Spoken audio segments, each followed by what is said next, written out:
So let's get going here. My name is Andi Gray. I'm president of Strategy Leaders. The webinar today is Buying a Business, How Smart SMBs, which is small to mid-sized businesses, grow through an acquisition strategy. Strategy Leaders is a 25-year-old business firm. We've located on the East Coast in Norwalk, Connecticut. We work with companies all over the United States and some companies internationally. And to get started, while we're letting people gather, Robin, why don't you bring up our first poll question? We're going to use poll questions to get to know each other a little bit. This first one is pretty straightforward.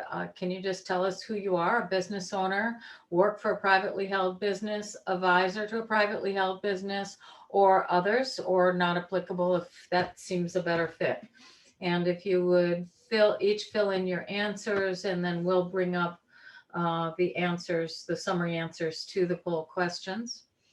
And as we work through this webinar, I do want to make sure that you know that we will be answering questions at the end. So please feel free to put any questions that you have into the chat box. And Robin, do we have enough answers, or should we wait a minute? We have enough answers. Okay, great. So let's take a look at our mix of audience. Mostly business owners, that's great. Some who work for a business, advisors, and then a mix of others. So great. Thank you very much for that first piece of information. We're going to bring up a second poll question here in just a minute, and I'm going to go to the next slide, which is our agenda. And while I'm taking you through the agenda, you can go ahead and answer the next poll question on the screen. What brings you here today? And the options we've given you: already bought one or more businesses, looking for more information, seriously thinking about doing our first acquisition, curious about the topic of buying a business to grow, or doesn't apply at all. So pick the one that feels the most right to you. And while you're working on those poll questions, let me take you through the agenda. So the agenda, our objective is to give you an overview today, start to finish, of what it takes to buy a business. We're going to start with why you should even think about buying a business, then how to get started, how to go through the process of buying, make sure that you don't overpay, how to make it a great deal, and what you have to be prepared for after the deal is done. And finally, we're going to look at ways that we can help you if you are looking for additional help, and we'll do that at the end. As I said earlier, please submit any questions that you have through the Q&A or chat box. Robin and Dahlia will pick them off and save them for the end of the webinar. If you would like to get a copy of this webinar, we would be happy to share it. Please give us your phone number, email, contact information. If you want to keep that private, then send it directly just to Robin or Dahlia. If you want to share your information with everyone, then use the chat box. And let's take a look at the results of poll number 2.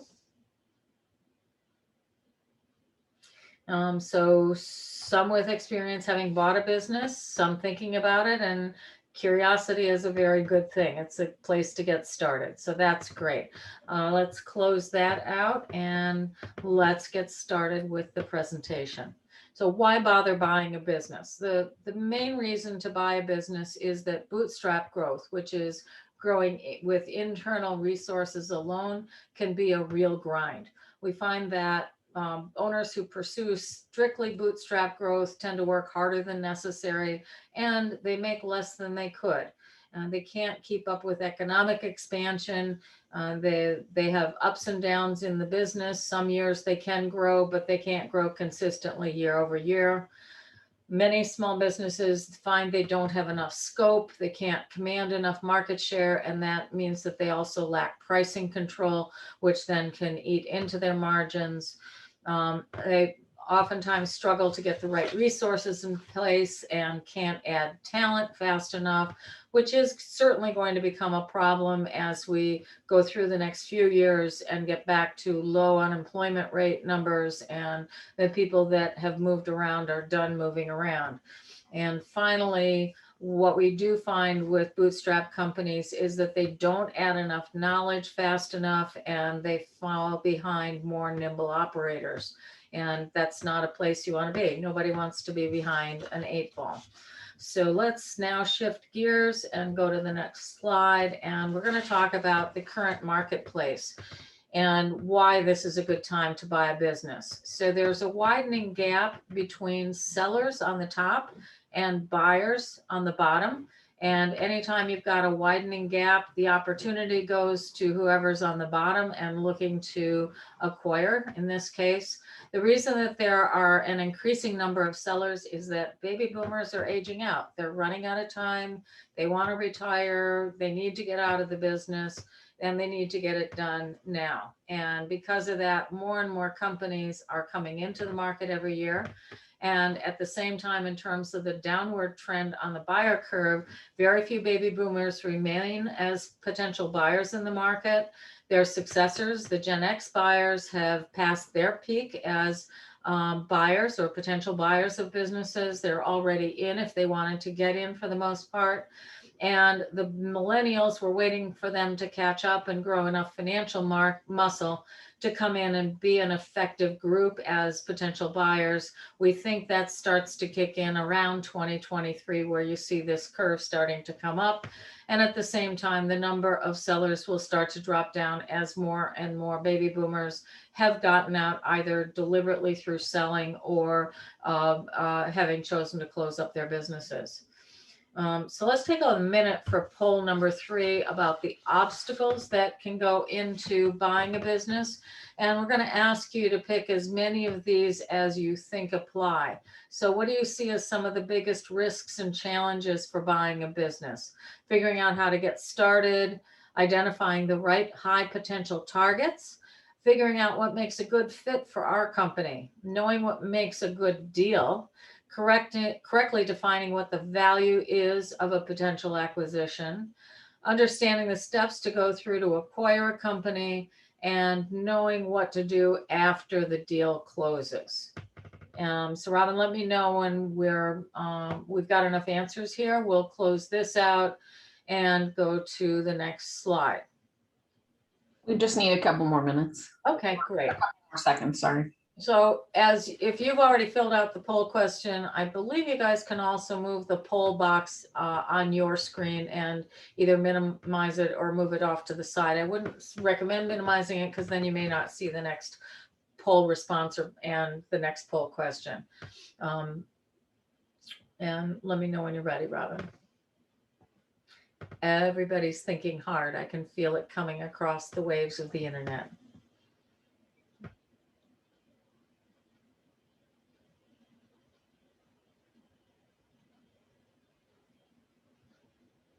All right, I think we're okay to share. Okay, great. Let's take a look at the answers. This should be interesting.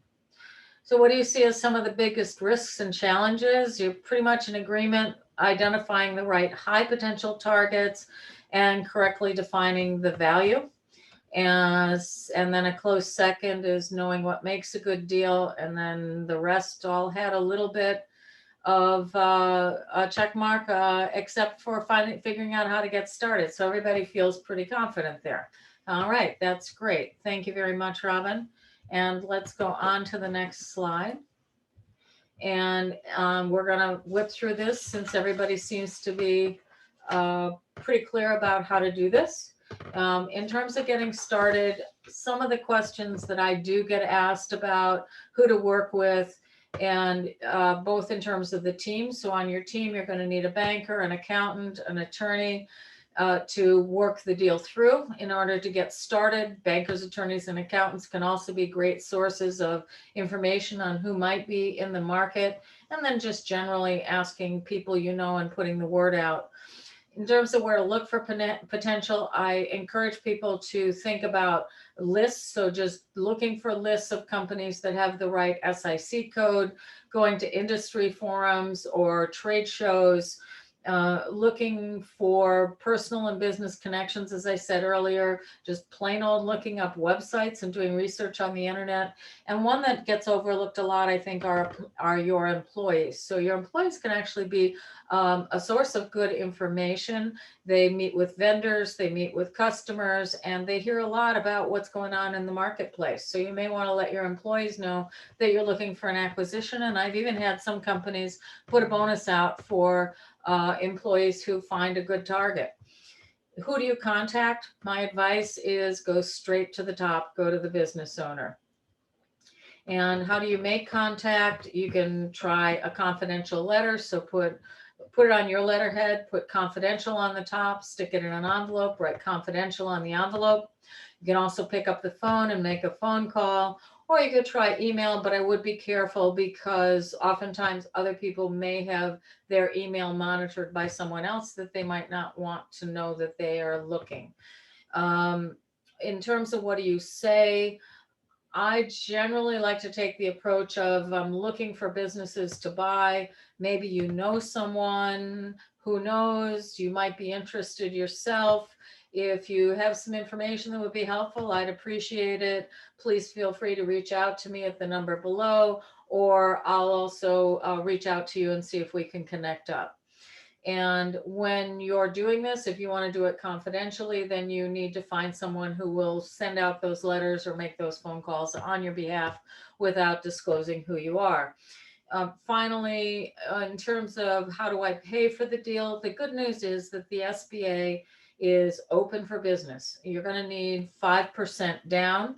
You're going to have probably be able to finance up to about 115% of your cash flow and debt service to start.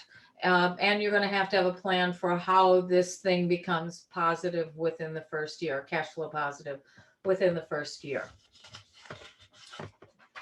So let's now get on to some advice about who to focus on. As you start to look, make sure that you do focus on real potential. So people who are realistic about the value of their business is absolutely a requirement. Keep in mind that surveys show that most business owners overestimate the value of their businesses by 50%. And we'll come back to that issue, but also keep in mind that something like 40% of small businesses never actually get sold.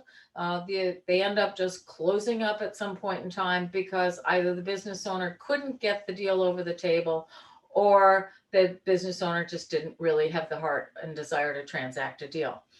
You also want to do business with people who are willing to do business with outsiders. So make sure that this owner has already gotten over the hump of I want to sell the business or give the business to my kids or other family members, and or that there aren't any shareholders or employees waiting in the wings to grab the business. And then also that the business owner you're talking to is prepared to do a deal now. They're not just shopping, they're serious about moving on. And they also do have the control so that they can convey the business. In terms of buying a business, here's some things that you want to make sure that you're defining what's going to make a right business for you, and use each part of this wheel to define attributes and factors that you want to consider as you look at potential candidates. So I'm going to start in this upper right-hand corner. You want a company that has a proven track record and a go-forward plan. So if the business owner can't present factual, verifiable data on the historical performance of the business for the last several years, just steer clear, move on. You preferably would like to have a go forward plan, although I would say that a lot of business owners, forecasting and modeling isn't necessarily their strength. So you may or may not get that. You want to find a company that fits your culture and that you can mold into the culture of your business. So you don't want people who are 180 degrees opposed in terms of how they view the world around them. You want similar client profiles as well. So I've seen a lot of problems where a company will buy a client list and the clients are only used to paying 50% of what the buyer's clients are used to paying. And they have a great deal of difficulty then merging that client portfolio into a higher price point if they're going to sell them services from the acquiring company. You definitely want to make sure you do have cross-selling ability. So my customers will be interested in buying products or services from the company I'm acquiring, and the company I'm acquiring, their customers will be interested in buying services from my company, so that it becomes a multiplier effect. You want to make sure that you do get infrastructure and personnel out of the deal. Infrastructure, the ability to do the work in a replicable, manageable, quality assurable way, and personnel who know how the system works, that are in some way more that likely than not to stay on. Overall, you want to have expandability opportunity. Certainly as you're trying to run the numbers on the deal, this will be extremely important. You're buying the company not just to increase your numbers now, but to keep on growing as you go into the future. So make sure that there is a expandability opportunity in terms of new customers and new products or services, and cross integration, and then development of additional opportunity. And finally, all of these things around this wheel will then help to reduce your cash flow risk, because they will all contribute to a deal that will work. And what you want to do is have as little risk as possible in making this deal work once you take it on. So in terms of finding the right deal, here are some other factors that will make it the right deal for you. You want a money machine, something that consistently produces cash year over year. Watch out for companies where their revenue has dropped dramatically in the last couple of years. They're blaming it on COVID, but maybe they don't have a way out of COVID. They have a limitation in terms of how profitable they are as revenue drops. You also want to look for a business or a business deal that is moderate risk, moderate reward. So I'm not a fan of go big or go home when it comes to doing deals. I'd rather see you do 2 or 3 smaller deals and integrate each one of those. First of all, each deal that you do, you'll get better and smarter at it. Secondly, the smaller the deal, generally the lower the multiple on it, and the easier it will be to integrate. When it comes to looking for opportunity to expand, which I talked about a couple minutes ago, look at the revenue, the profit, and the customers. You want to expand all 3. You also want to expand the products and services. So can you multiply out from the base that you're going to have?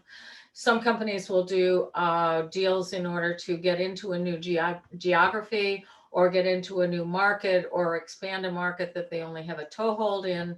And it's always great if you can acquire some intellectual capital that you can use, either knowledge of how to do something, or even all the way up to acquiring patents. Finally, make sure that when it comes to surprises, steer clear. Don't get sandbagged in the deal. You want an honest, upfront seller. And as you start talking with potential sellers about selling out to you, make sure that they don't, every time they turn around, have another surprise for you, or another, oh, but by the way. It's only going to get worse as you go further down the deal track. So give it up and go find a better deal. In terms of chasing the right deal, you also want to get from the seller, if possible, a detailed roadmap. So proof of performance, that's metrics, how the customers have performed, so you can see a growing customer list with increasing volume over time. You want a turnkey operation, highly documented, and something that you can replicate. And you want locked in key players, so that people that are really knowledgeable about the business, in addition to the owner, you want to know what the seller has done to lock them in, or what you will be able to do to lock them in, so that they will stay on to run the system. Ideally, they're committed to the mission of that company, and that mission fits in well with the mission of your company, but also money will help to keep them at the table. And then finally, you want to look for loyal customers who appreciate and pay for the value that the company produces, because that's an important attribute to have in your own customer base. And it's easier to add in if they're coming in with that value to start with. As you look for, oops, did I skip a poll question? Yeah, should we launch that now? Yeah, let's do the fourth poll right here. So how many of you tried to do a deal and had it fall apart before you could close, and why? Go through this, check any answers that apply. The seller wasn't realistic about price or terms. The seller and advisor were too hard to work with. Didn't trust what I was being shown. Concerned that staff and seller wouldn't stay on. Worried what clients might run away or wouldn't be profitable. The seller was over leveraged, couldn't get out from under the deal. Didn't think I could afford to do the deal. Anything else, check the other category, or NAF, none of these strike your fancy. So let's take a minute and answer this. And again, in terms of chasing the right deal, the best advice I can give you as you go through and get to know each of the companies you're going to look at is it has to feel right. Trust your gut, verify, but trust. And if it doesn't feel right, if you get a knot in your stomach every time you're talking to someone, may not be the right deal for you to pursue. And that brings us to another topic, which is that you want to have several deals that you are looking at the same time. That gives you more opportunity to compare and to pick and choose. I'll talk about that in just a minute. Do we have enough answers yet, Robin, or do you want to give another minute? I think we need another minute. Okay, we'll let you all sit here, take a sip of water.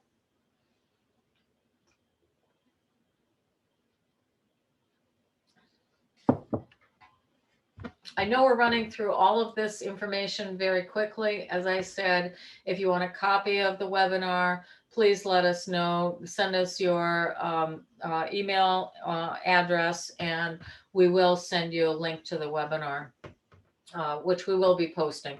We are going to be able to give you all of the detail here, both in hard content and in clips that we've recorded. Let me know when you're ready, Robin. I think we're good. Okay, let's take a look at the answers. So biggest deal breaker is the seller and advisors were too hard to work with. I would say that's probably very, very true. Very often somebody decides to put their heels in and dig in, and you have to remember, as a potential buyer, there are a ton of deals out there that are worth chasing, and you don't need one to get the deal done. The second one, the seller wasn't realistic about price or terms. Again, that goes back to that 40% of deals don't get done, and the 50% of business owners who are unrealistic about the value of their business. And that often then turns into trying to fix the deal by asking us, the seller or the seller's advisors then try to get something out of the deal as the deal unfolds. Other concerns: didn't trust what I was being shown, didn't think I could afford to do the deal. Realistic concerns: I would, if it's a trust issue, walk away. If it's about being able to afford to do the deal, make sure you've got good people who can run the numbers for you and help you figure out other ways to get it done, because there's more than one way to do the deal. So let's close this up and let's go to our next slide. When you're working on trying to figure out which deal to pursue, you want to watch out for deal killers. And here are some examples of things that we've seen. The company's assets are tied up with loan covenants, whether that's with the SBA or other bank loan covenants. If the seller also owns property, whether it's part of this deal or not, make sure that the property liens don't attach to the business. And if they do, that the property has enough value to clear the liens and take the business off of the liens. You want to watch out for hidden shareholders. So there's an employee, a vendor, a customer, a family member who has right of first refusal, either written or informal, can queer a deal pretty quickly. As you write out your LOI, letter of intent covenants, make sure that there isn't anything in there that the business owner or the seller is asking for that you can't live with. That's usually where they start sticking their heels in the ground. And we're going to talk about LOIs a bit more in a couple minutes. And then whatever else you do, and make sure that you don't educate potential customers, either somebody who might pull out of this deal and then come after you, or who might sell to you and then a couple of years later come back and join up with forces with someone else. Keep your thoughts and your plans close to your vest. I know that you're excited about this deal. You want to convince the seller that you're going to take good care of their company and that you're going to create opportunity for their employees and their customers. That's all well and good, but don't get into the nuts and bolts about how you're going to do it.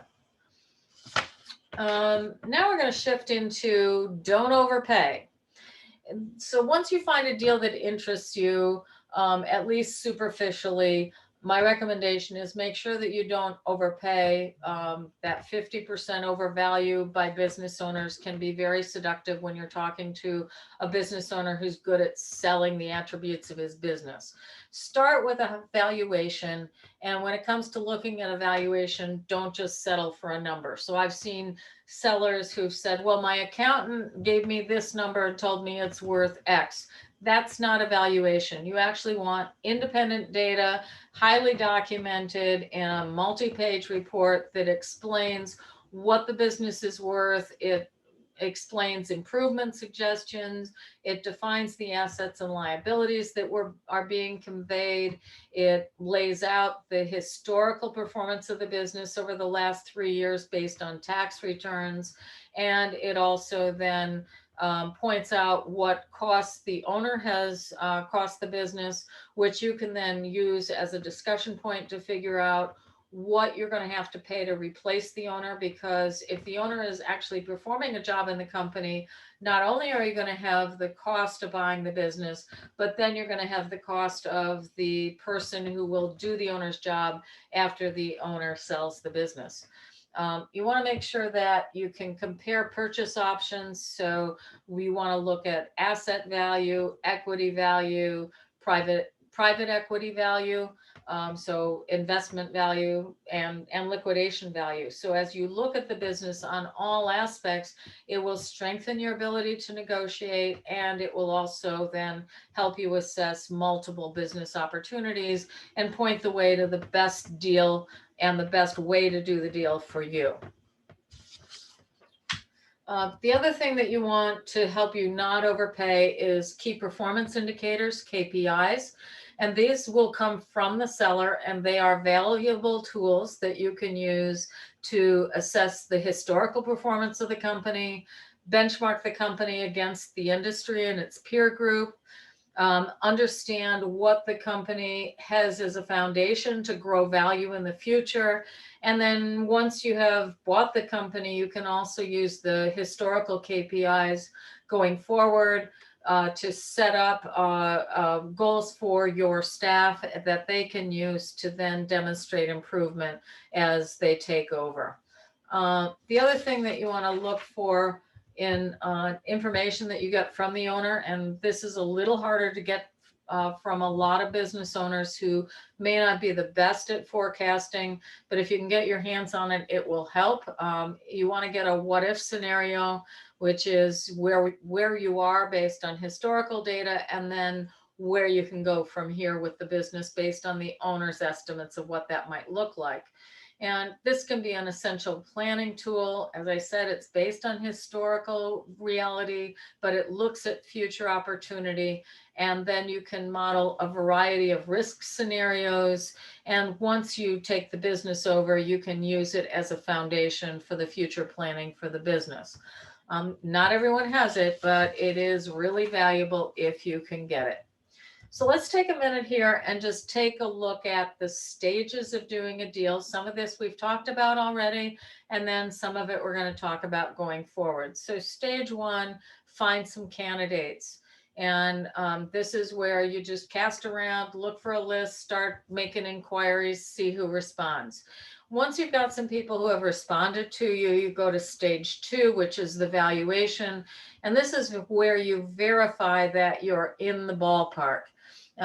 Don't waste your time on talking a lot with anyone until they've presented you with a valuation, because you don't want to find out that you think you're going to pay X for the business and they think you're going to pay X times 3, and you've already spent weeks and months talking to them and falling in love with their business, and it'll never happen. So get the valuation first, then go to stage 3. Stage 3 is where you do spend time getting to know the seller, you invest in conversations, and you find out what's really behind the deal. And this is where you're going to assess if they're ready, willing, and able to do the deal, and if you're both compatible. I can't emphasize enough the importance of that word compatible. If you like the owner and you like the people that you're meeting or you're allowed to meet that are in that company, that's a good indicator that you're going to like them once you take them over. And at the same time, if you don't like them, that should be a warning sign.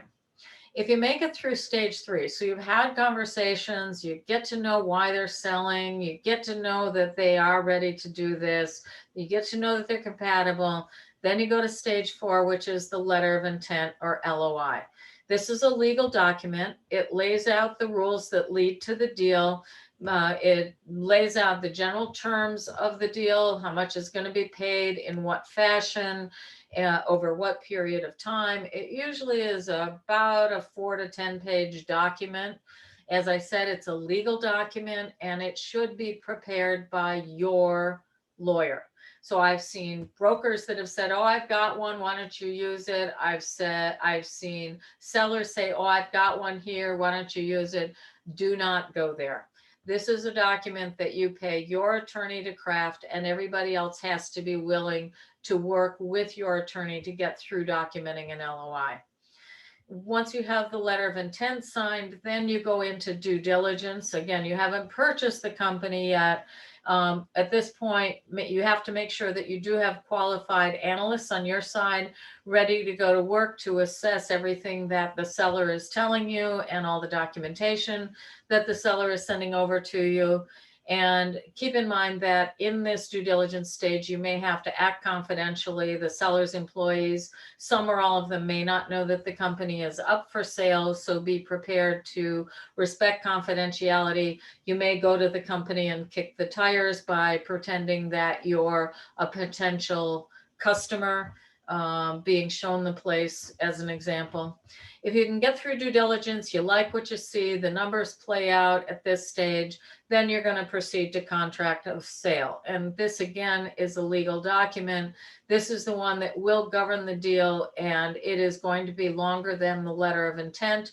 Again, it should be prepared by your attorney and no one else's attorney. It is your attorney negotiating with the seller's attorney, and then anyone else who's involved in negotiating the deal, the seller himself or herself, anyone who's negotiating on behalf of the seller can contribute to the process, but the documentation is controlled by your attorney. And then finally, stage 7, once you have a signed deal, then you have a period of time to prove out the financials. And what usually happens in stage 7 is there's a holdback amount that is defined in the contract of sale that goes into an escrow account that's held by one of the attorneys. And it is based on meeting specific criteria that was defined in the contract of sale. And usually you have somewhere between 30, 60, maybe 90 days to prove out everything that is in the financials that was discussed in the contract of sale. You have to be prepared to jump on this very quickly because time will fly by here. Let's go on now to look at, once you get done contracting the sale, what happens. So this is the point at which the work really begins. It may feel like up to now you've done a tremendous amount of work, but those were the preliminaries. You want to make sure that once you have the deal done, you have a takeover team that's ready to step in. And here are some of the things they're going to have to be able to do: connect with clients and prospects, secure the lists, lock in key personnel, secure assets, bank accounts, customer lists, vendor lists, and identify any equipment that can be moved around. They also want to look for redundancies, both in terms of equipment, personnel, customers. They'll be in charge of integrating the teams of people from the seller's company into your company. They are going to be responsible for educating incoming personnel about the practices, disciplines, culture of your company. They should be charged with making sure that they avoid any tax planning mistakes, so they will work with your tax accountant and your accountant that worked up the contract of sale to make sure that they stay within the limitations of those documents. And then you also are going to want them to test the timeline of how long and what it will take to get to profit. So based on the estimates that you had pre-deal, make sure that that still holds, or if there are any adjustments, that you're aware of what those adjustments need to be. You want to free up some of your best and most experienced personnel for the takeover. After all, if it goes well, you will make money on this deal. And if it goes poorly, you're going to lose money on the deal, which no business owner ever wants to do. My advice would be to, prior to doing a deal, get your company overstaffed, and so that your takeover team can step away from their normal deals without hurting the ongoing operations of your existing company. Some of the questions that the takeover team will have to deal with and answer for you. They're going to have to define how debts are going to be paid off, make sure that you've got an accurate payoff schedule, ensure bulletproof numbers are getting used and reported, and that they then are incorporating bulletproof numbers into both planning and measurement of results throughout the company.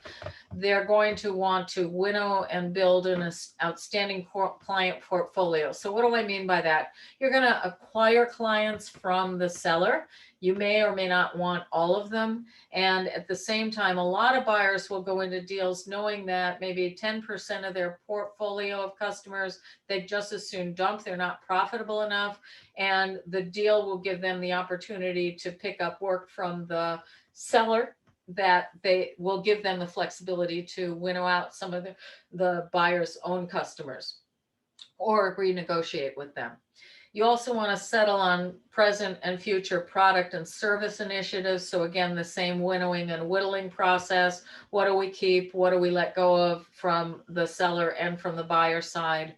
And out of that, you're going to ask your deal team to design a 5-year growth map and incorporate key performance indicators. Again, hopefully you got those pre-deal. You now have your hands on full data from the company, so you should be able to develop KPIs and then incorporate accountabilities that everybody in the company understands. You want your deal team also to plan for up and down markets. So we've just been through a tremendously disruptive period.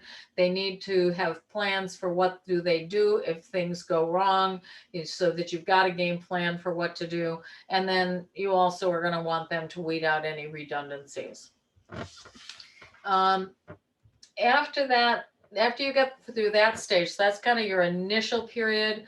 You're going to, within the first year, want to make sure that you do have one team, one focus. Again, this comes back to the takeover team members who become your on-the-ground representatives, and you may incorporate some of the people from the seller's team as well onto this on-the-ground representation team. And they're going to be working together to bring the new company into the fold successfully. Once they get through the take control, they're going to be making and implementing recommendations on how to build a unified company out of the old and the new, and make sure that they're focused on the following: standardizing job grades and job descriptions, building a common bonus structure, program, review practices, building collective goals that are driven all the way down to the individuals, that run across the entire company, so everybody is driving towards the same endpoints. making sure that there's open reporting so there aren't any clicks, there aren't any privacy issues that then cause some people to have information and other people to be in the dark. You want to get rid of that. You also want to have team meetings that reach across the old and the new companies so people are learning to work together. You want to build shared wins and shared rewards so everybody feels that one team sense. And ultimately, out of that, you're also going to be focused on building a common culture. And that common culture is a little bit of the old and a little bit of the new. It's not like one wins and one loses. It is going to be a negotiation process, if you will.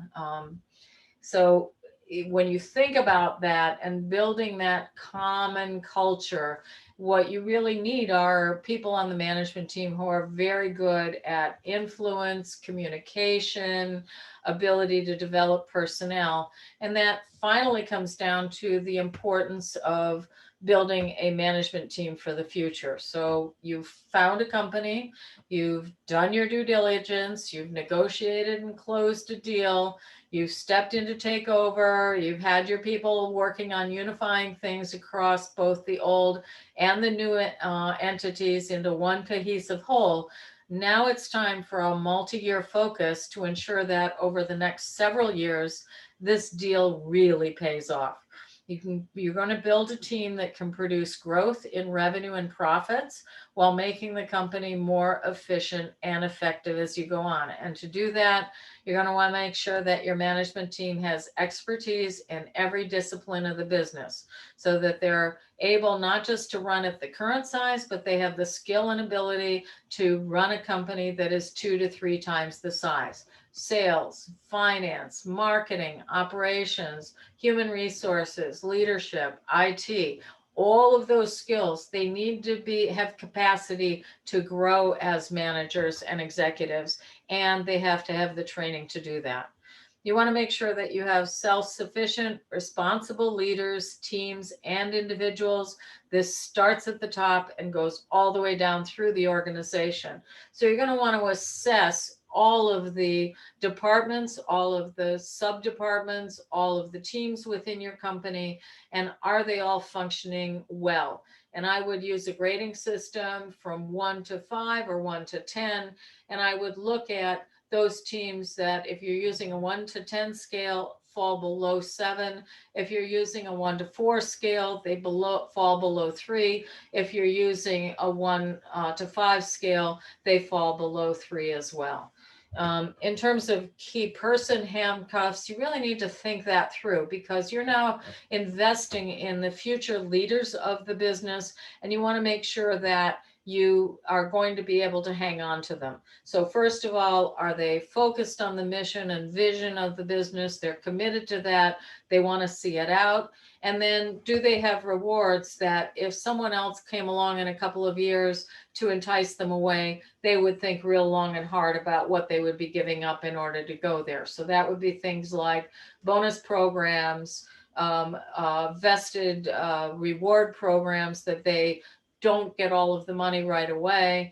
It would be shares in the company, perhaps, profit sharing. Those are kind of the financial tools, but it really starts with knowing everyone on your management team is fully invested in seeing this mission through to completion.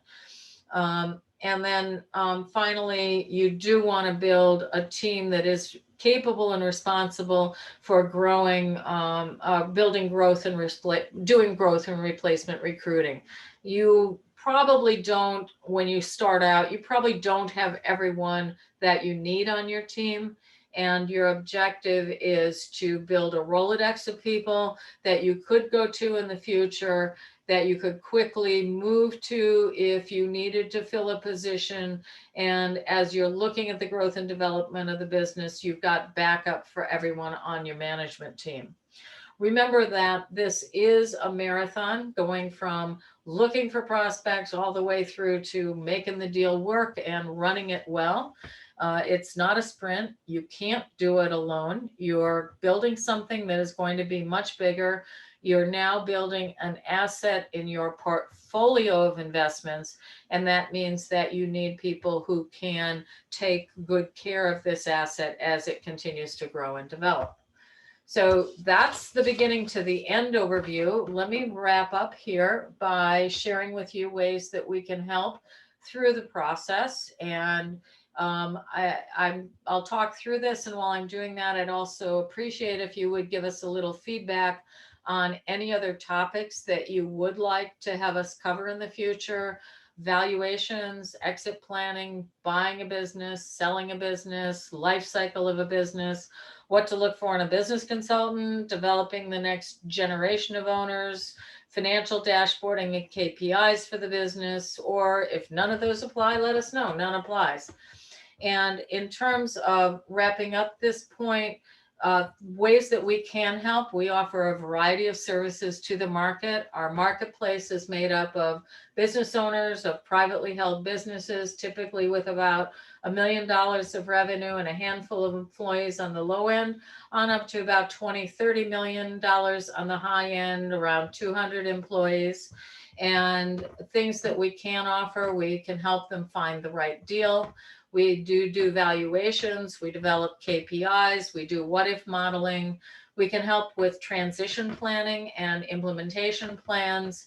We do a lot of business growth programming and development of business plans for businesses. And then we're always working with our clients on management team development. So if you have any interest in learning more about that, again, please put your contact information into the chat box and let us know. We'll be happy to circle around and get back to you.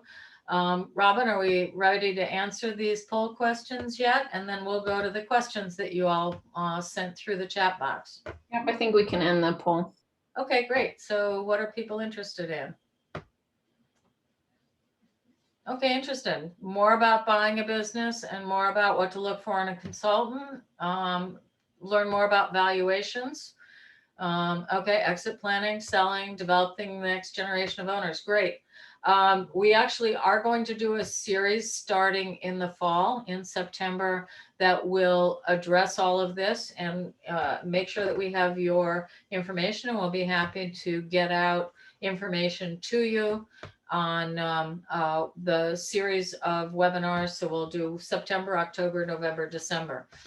In terms of the questions here, Robin, you want to go ahead and give us some of the questions? Sure. So I think we should answer, can we talk a little bit about how maybe like a customer list and website traffic and things like that might play into how you value a business when you're looking to buy one? Okay, great. So first of all, the customer list is critical. And when you are going through the deal, you are going to, in the due diligence phase, ask the seller for a redacted list of customers. And you typically want to ask for 3-year history by customer. And so what I mean by that is they can take the name of the customer off, but you want them to give you a line by line, customer 1, customer 2, customer 3, what they have done in revenue with the seller for the last 3 years. That list will give you the ability to then see how many customers are coming and going. The most valuable are the customers that stay on board for a long time. You'll want to ask if there are contracts that hold customers to the table. And if there are, that's worth something more than if customers can just come and go anytime they want. And you also want to look at their refresh rate. So how often are they adding new customers? And is that refresh rate greater than the rate at which they're losing customers? And then you also want to look at deal size. So are they losing big deal customers, but replacing them with a lot more customers with smaller deals? That actually may be more valuable to you going forward, because you will not be as at risk when a big customer leaves. And conversely, if they've lost a bunch of small customers but replaced it with one big deal, that could be problematic in case that one big customer decides they don't want to do business with you once you've bought the business. when it comes to website traffic, you want to have someone on your team who is very good at evaluating website traffic. And you also want to know strategically what you're trying to accomplish. So are you looking to learn something about and websites and how they work? In which case, in the due diligence phase, you may want to dig into who they work with that has helped them build their skills, and you're looking for skills that they may have that you don't have. So in terms of reporting on traffic, building traffic in different markets. You also have to know, are we going to be a B2B company or a B2C company? Because those are very different website strategies. And you also then, in terms of the design, you want to look at what their design has been like versus your design, and then what their strategy has been for driving traffic, not just with the basic website outreach, but then all of the social media venues. And in terms of valuing that, in my opinion, the valuation of that ultimately flows down through the customer list. So if it's working, they're picking up more customers that are more valuable, and then that also shows up in increasing revenue and increasing profitability. And if it's not working, you're seeing declining customers and declining profitability. So yes, you want to get skill that they may have that you don't have, but also see how that skill is actually proving itself in terms of the ability to grow the business.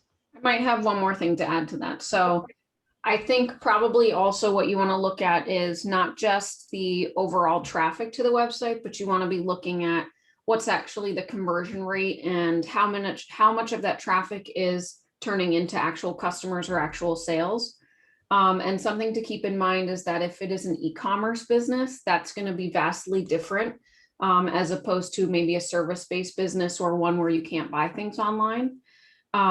And then the other thing to think about, this came up specifically in some more detail, was that just forwarding the web address to your website may not get you what you're looking for, because to Andy's point, if the customers are used to a specific look or style or functionality of a website and they get to yours and it's completely different, or they're confused as to why they went to one web address and got to yours, that may be counterintuitive as well. And Google doesn't love when people do that. So something to keep in mind is, going into the deal, you probably should be prepared to maintain 2 websites for a period of time, could be a year or more, and ultimately build something that bridges the gap and merges both companies into a look and feel that works for everybody, after you've had the time to be able to research and get to know the customers that the seller has conveyed to you. The other thing I would suggest you be careful about, if it is an e-commerce business, if the seller is presenting a huge uptick or a significant uptick in the last year, 2020 going into 2021, be very careful about whether that is actually sustainable as we shift back to more of a retail environment where people are able to go back out on the street and make purchases, as opposed to relying on purchasing over the internet. Certainly it will not all disappear, but some of it may go away. And we're seeing that happen right now with some e-commerce companies. Let me go to the next slide so you can get our contact information if you want it. And Robin, any other questions? The only thing that came up, and I think we can quickly address, is how we are valuing or working on valuations with the COVID data. That's a challenge. No doubt about it. And if I were advising a seller, I would suggest not necessarily selling your business right now, because you might be at the bottom of a cycle and about to come back out. As a buyer, I would be careful because you're going to have things like PPP money mixed in to the profitability numbers. So you want to make sure that any PPP forgiveness money is listed as extraordinary income, not the income as the business operates. At the same time, as a buyer, I think I know there are a lot of sellers out there who, especially baby boomers at the end of the game, who have said, I just don't have the heart and the ambition and drive to rebuild this one more time. I want to get what I can get. I can afford to retire. I've got a good business. I might as well get what I can get for it now, make sure it goes into good hands so that my employees continue to have jobs. But I'm ready to let someone else lead the charge. And that probably, those are some of the attributes that I would suggest as a buyer you look for. Somebody that as a seller cares about the company, cares about their legacy, is concerned about making sure that their employees continue to have opportunity as they go forward, and that the buyer will take care of the company and take care of the employees and do something good with it. And when you find a seller like that, that's somebody that's worth doing business with, in my opinion. In terms of the impact to the valuation, we are working through that on every valuation that we do. We are doing valuations steadily through COVID and coming out of COVID. And we do make adjustments. Some of it is discussions with the seller, some of it's discussions with the seller's advisors, and then adjustments into the valuation itself as a result of that. Any other questions, Robin? Just one more thing came up, was, do we assist in the acquisition process? Absolutely. Absolutely. We work with a lot of buyers who are looking to acquire. And one of the advantages that we bring to the table as business consultants is that we can talk to everybody. We can work around the table as long as we are clear about who we do represent and we respect all confidentialities. And that's very different from, say, the attorneys, who can talk to their client and then are limited from there to their counterparty's attorney only, which often then gives you kind of two tin cans in a string effect, that the messages can get diluted, and the one or the other of the attorneys may not hear clearly what their client is trying to accomplish. And we can actually get down to it. We can suggest when to bring parties together, and we can also make suggestions that we think that there's a way to get this done, even though it's not obvious, based on knowing what everybody's trying to accomplish. We like helping to do that because we like keeping businesses going and keeping employees employed, and keeping valuable assets that sellers have built over a long period of time in the marketplace and in use for the future. So yes, we would love to work up with you on an acquisition if you're interested. And then the last thing, someone asked about if we provide assistance with finding or going through funding, including resources for the SBA. We've got some great contacts for that. And yes, we can help you with that. We don't actually do a tremendous amount of that. We know where the bodies are buried and what kind of funding to pursue based on the deal. And then we can connect you up with the right folks to work with. Perfect. But we will help you clarify how much you need. Great. And that's all our questions. Okay, great. Well, thank you all for your interest today, for joining us. And we look forward to getting to know you better over time. If there's anything that you need, please feel free to reach out to us. We'd love to talk to you. And we hope you have a great week. Happy hunting.